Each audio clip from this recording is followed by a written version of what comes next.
नमस्कार। मैं डॉक्टर सुचिका मंगल वंश आईवीएफ जयपुर से बात कर रही हूँ।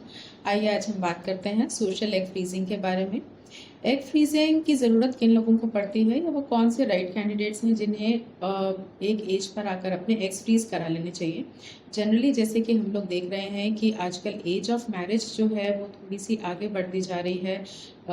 Females are getting married at more than 30 years of age. And in many cases, we see that females are very work oriented, they are professionally oriented, they don't want to get married or they want to defer their family for quite few years.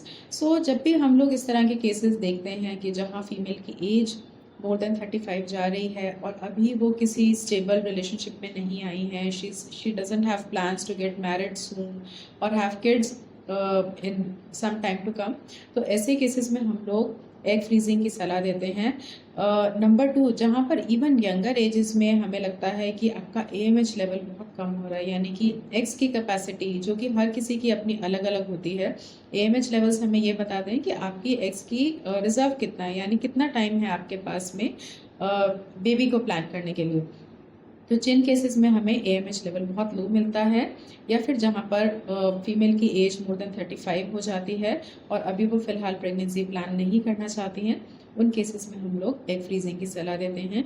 या फिर कुछ ऐसे genetic causes या फिर cancers जिनमें हमें immediately treatment की ज़रूरत पड़ती है और हमें ये अंदाज़ा होता है कि इस ट्रीटमेंट के बाद आपकी एग रिज़र्व फर्दर लो हो सकता है, उन केसेस में भी हम पहले से ही फीमेल्स के एग फ्रीज कर लेते हैं अगर वो अनमैरिड हैं या फिर वो किसी स्टेबल रिलेशनशिप में नहीं है।